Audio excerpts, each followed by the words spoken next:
This is Bench Warmers in Chanute, Kansas. It's billed as a vintage sports bar and grill. It says right on the awning there. Again, what is Bench Warmers? It's a vintage sports bar and grill. Let's go inside. You know, for a second when I walked in there, I thought a camera crew was going to come out. I thought they were joking. But this is no joke. This is what it looked like on the inside. And I said to the guy, "Where's all the sports memorabilia?" He says, "Yeah, we don't really have any." I go, "Yeah, no kidding." I said, "All right, how about this for a concept? Ready? Boom.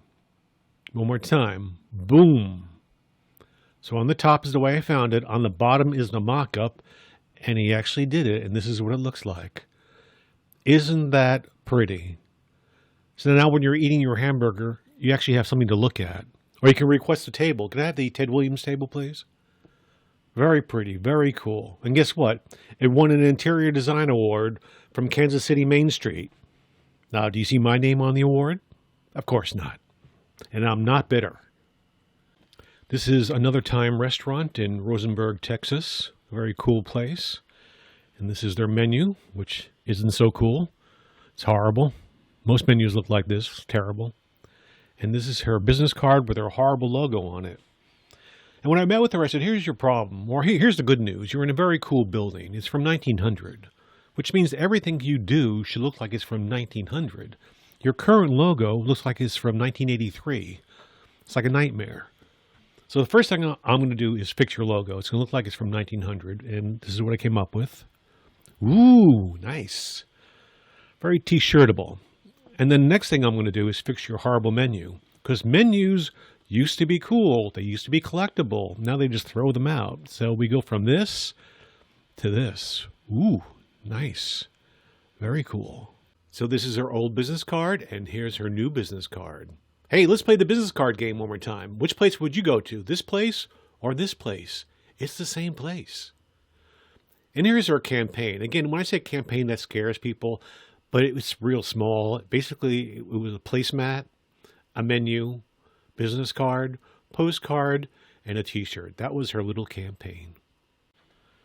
This is the market in Flatonia, Texas. Very cool old building. And when I was going down there to do some food photography, I said, "Look, do you have a good historical society?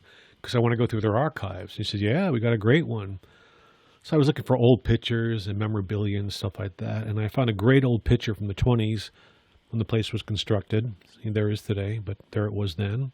And then I came across this book called The Immigrant's Guide, which is what they would hand out to people as they arrived in the area. And it would tell you if you wanted to be a farmer, what you had to do, or if you want to be a doctor. But I just love the graphics. So I took these two things and created her brand image out of that. And here's what I came up with. Very nice. And her campaign, again, was small. We did a t-shirt, of course, $18 a piece, posters, and a postcard. This is the XXX Family Restaurant in West Lafayette, Indiana. Famous place. It's been around for like 100 years now. If you've never been there, let me tell you something. It's kind of a dump.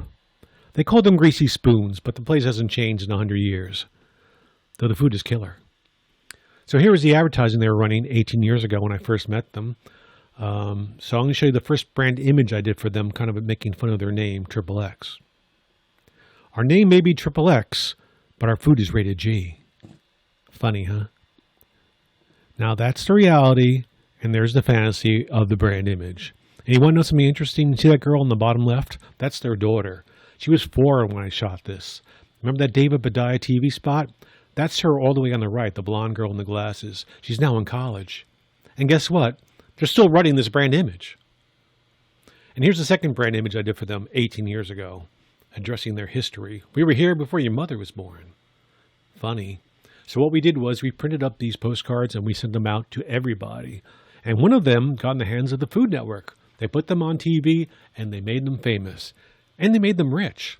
And after that, we redid everything. We redid their logo. We redid their brochure. Look at that. A real visual history of the XXX Family Restaurant. And they got so famous and rich that they bought the XXX Root Beer Company. And we redid their logo to this. And we redid their carton. Original label, new label. New label makes killer t-shirt. That's the XXX story. This place is called the Homestead. It's a bakery restaurant in Remington, Indiana, and it's owned by a very cute Amish family. And there they are. And when I met with the dad, I said, you know what the problem is? You know what the tragedy is? Your livelihood is wrapped up in this horrible brochure. I mean, this is bad. So let's first talk about your logo, your Homestead logo. Is that what your building looks like? No. It looks like this. It used to be a doctor's office. I go, well, that doesn't look like a homestead. I said, what does your house look like? It looks like this. I go, oh, that's cool. We're going to turn that into your logo, which is what I did. There it is. Very cool. Thank you. As here's your problem. You need more than one brand image. You have 6 different product categories. If you just did one brand image for all those categories, it's going to be a mess. So we did a new brochure, and each category got their own brand image. Now you open up the brochure, and the first page is text. Every other page are brand images, beauty shots of food. Like here's their lunches. It's gorgeous.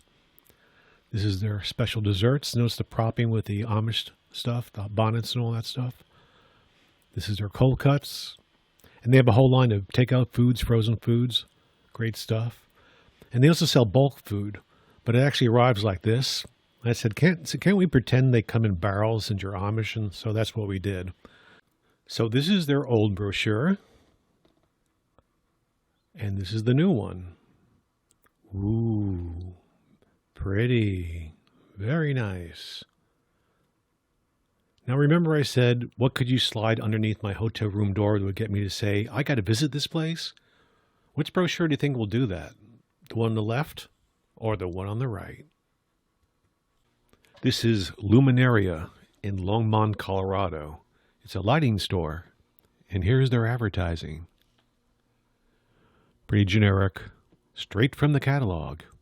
So I'm going to show you the mock-up I did for them in order to sell them on the campaign. And now sometimes a mock-up could be a sketch, or sometimes it could be photographs that you stole from other sources and you're just putting them together, which is what I did here. And here's what I came up with. Luminaria, let your love of lights shine. So I wanted to capture that moment when you finally found the lamp that you've been looking for about 2 years. You finally see it in the store, you go, that's it, baby. I'm in love. Okay, so I didn't take either one of these shots, but this is what I was intending to do. So here's the end result, which I think is much better. Isn't that pretty? These are real Longmont people, no actors here. But notice how everybody kind of looks like their lamp. Subtle, but it's there. And we got all age groups, all categories. But it's fun and emotional for a lighting category. This is what they had before, and this is what they got now. Much better. This is for Carpet Masters. They are also in Longmont. They've been around 30 years. Very successful place. And here's their advertising. Looks just like Luminaria. Straight from a catalog, very generic. So in order to sell them on their campaign, I had to do a mock-up, of course, but this one was real simple. All I did was steal one frame from one of my favorite movies. The Dude! So the campaign concept was this. I want to shoot all different people from all walks of life on their different carpets. Okay? Match the person with the carpet. And have a great tagline as well. And the key part was I wanted to shoot it directly overhead, just like this. See that position? Very difficult way to shooting, but it was keyed to the setup. So there's my first one. Adore your floor. What a tagline. Looks just like The Dude, doesn't it? Here's the next one. How pretty. The cowgirl. The teens enjoying themselves. New family. Very sweet. Woman and her dog. So, again, that's what they had before, and this is what they got now. Much better. So to review, brand campaigns consist of 4 or more brand images that are linked together by a common theme. And they can be used for everything, from a business card to a billboard to a wrap, I don't care. They can be used for everything. The 7 secrets to create wow advertising. These are little tricks I play every time I create a new ad. So write these down. Number 1, pretend it's not advertising. Because when you say advertising, I think of this. The Matrix. So we're not doing The Matrix. We're not doing a print ad. Let's pretend we're doing a movie poster or a CD cover. Anything but a print ad. Look at this ad and tell me what this guy's advertising. Stop. Don't even bother looking at it. You would never look at it unless I asked you to. That's how bad this ad is. He's a chimney sweep, okay? When I met with him, I said, you know what? I hate everything about your advertising except for your name and your logo. Because that logo reminds me of Dick Van Dyke, Mary Poppins, and all that stuff, which I like. I said, why don't we do an ad that looks like a Broadway show poster? But it's not for Mary Poppins. It's for the chimney sweep. And this is what we did. Same information as that, but with entertainment added to it. And remember how I said before, brand images are not disposable? He's been running this ad for 10 years, okay? And why should he change it unless he moves or adds a new product category? So pretend it's not advertising. Number 2, always do the opposite. They say don't advertise the shortage. I say advertise the shortage. This is an ad for a chiropractor. This is the before ad. I didn't do this ad. I still think this is the sickest ad I've ever seen. I don't know what this guy's doing, but my wife's not going there. When I met the guy, he was very proud of the ad. I think he hired a wedding photographer or something, you know. I said, look, most ads for chiropractors has the guy standing there with a skeleton and a lab coat. Why don't we concentrate on how you feel after we go to your place, but do it in a kind of surreal way, like this. Life realigned. Now, do I care when you first look at this ad, you don't know it's for a chiropractor? I want that. I want you to have that moment of discovery going, oh, life realigned. Oh, he's a chiropractor. Oh, I get it. That's cute. That's what I'm going for. Moose Mountain Trading Company. The owner came to the boot camp a few years ago and loved my work. We got along great. But then she tells me that she has to use the manufacturer's photographs in the ads.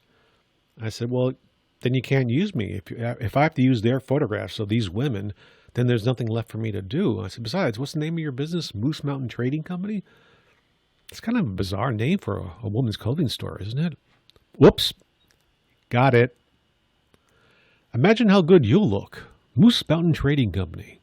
Now, we had to get permission from the manufacturers to do this to their models. But you know what? They said, clothes still looks pretty good, and you certainly know where to buy the stuff now.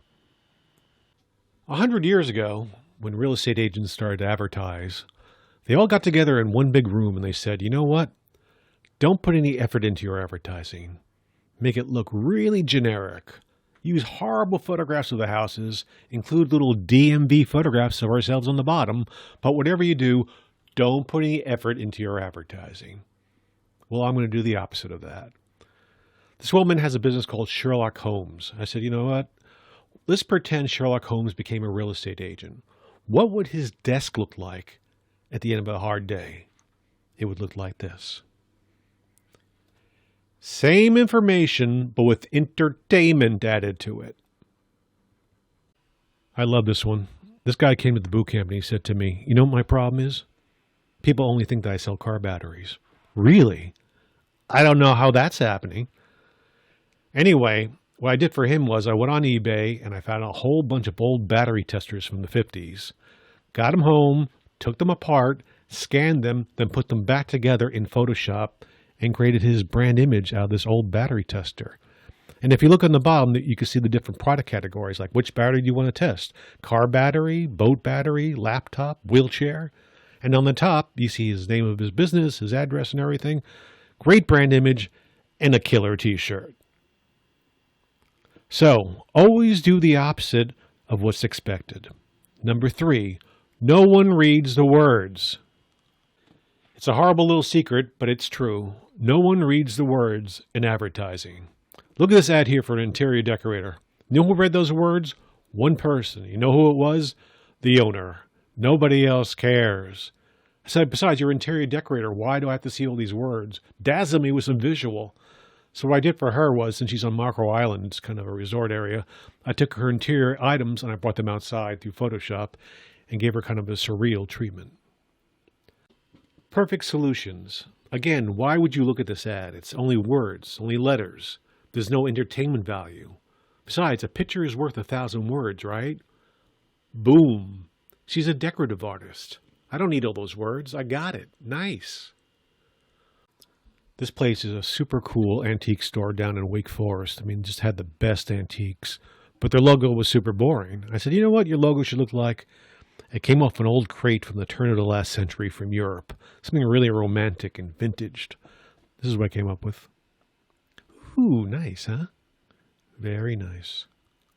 The Pine Island Grill. Now you look at this ad, you figure this place has got to be a dump. I mean, it's just words, for God's sakes. Well, guess what? It's not a dump. It's on the North Shore of Long Island. It's beautiful. Why wouldn't you want to see that instead of having just a bunch of words? You got me. So no one reads the words in advertising.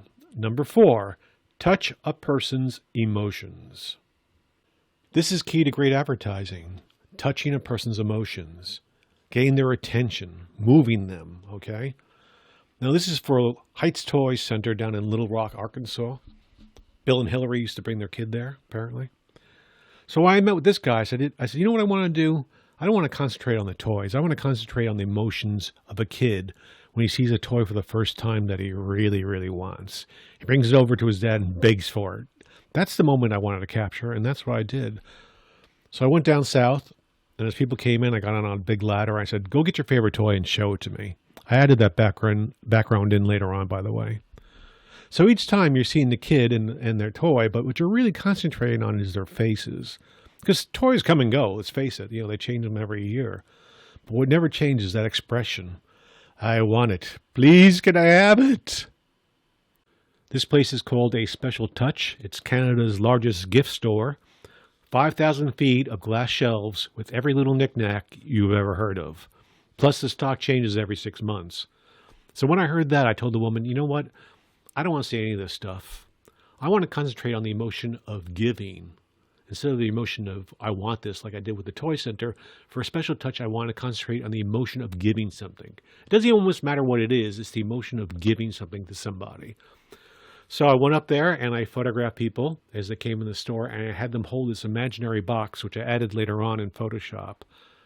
And I said, do me a favor, pretend you're giving this gift to your mom or to your wife or to your sister or your grandma. It doesn't matter, because the whole point is when you go to a special touch, what you're really giving is yourself.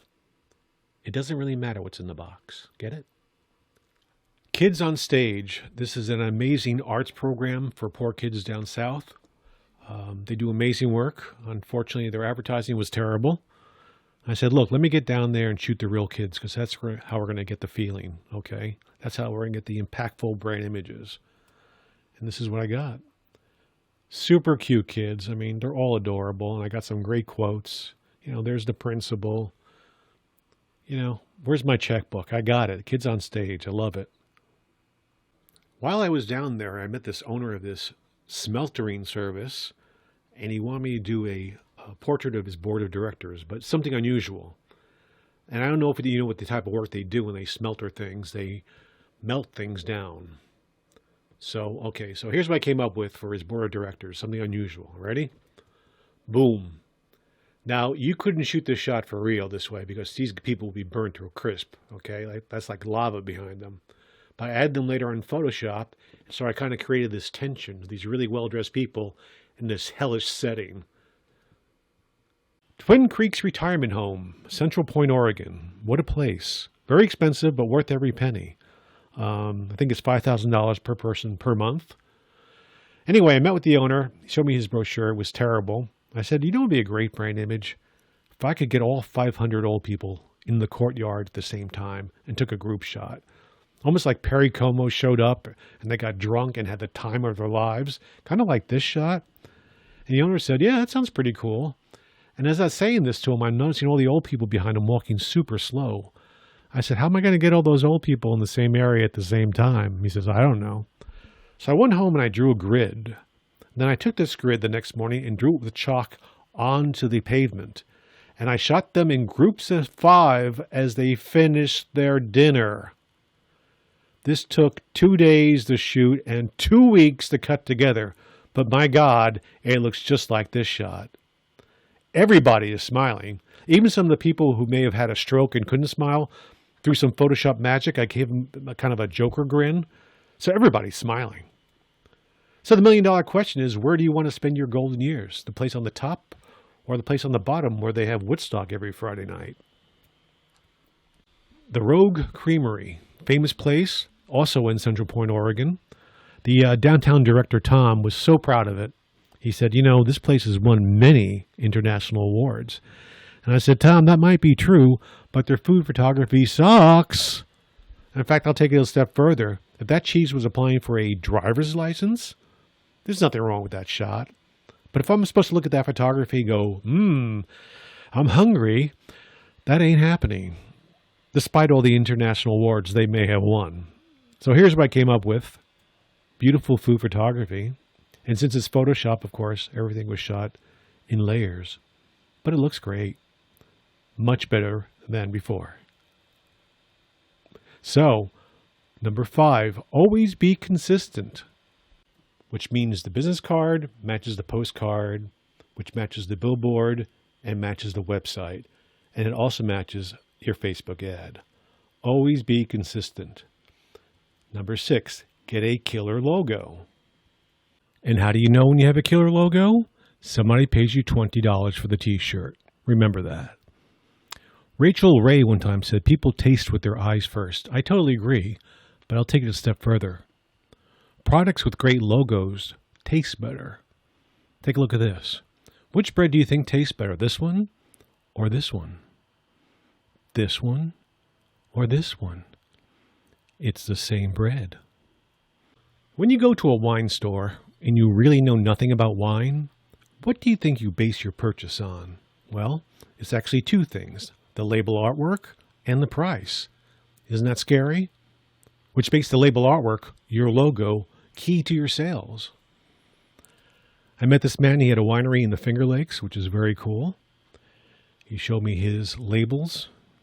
He's very proud of them. And finally, when he got to the end, he said to me, well, what do you think? I said, they're terrible. I'm sorry, they're terrible. It looks like 9 different vineyards. There is no consistency. There is no entertainment value. And if I'm that lady standing there trying to decide wines based on label artwork, that's not going to do it. So I came up with a concept. Get a whole bunch of old postcards about the Finger Lakes and use them as the background for the labels. So I gave them a snappy new logo, obviously there. And behind the logo are these different postcard shots, which are collectible and beautiful and interesting. Very cool.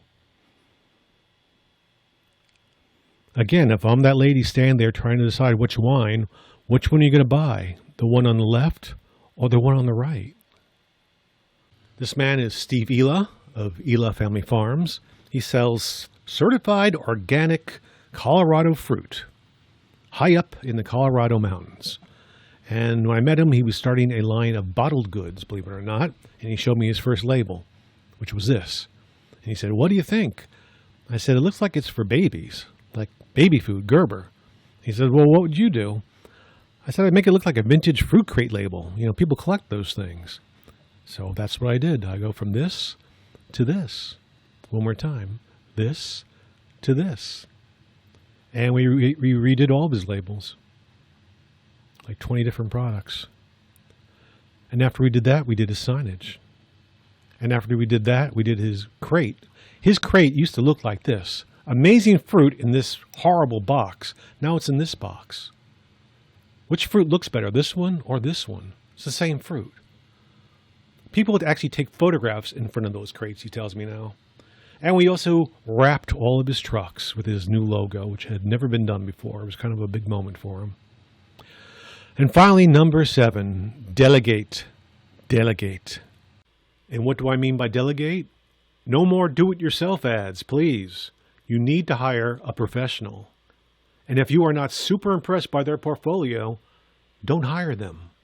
Because as they say in show business, if you don't see the magic now, it ain't going to happen on your job. Speaking of portfolios, please go to clownbike.com. You can see everything I've ever done. It's a wonderful website. Very entertaining. I hope you enjoy it. I hope you enjoyed this presentation. Thanks. Bye.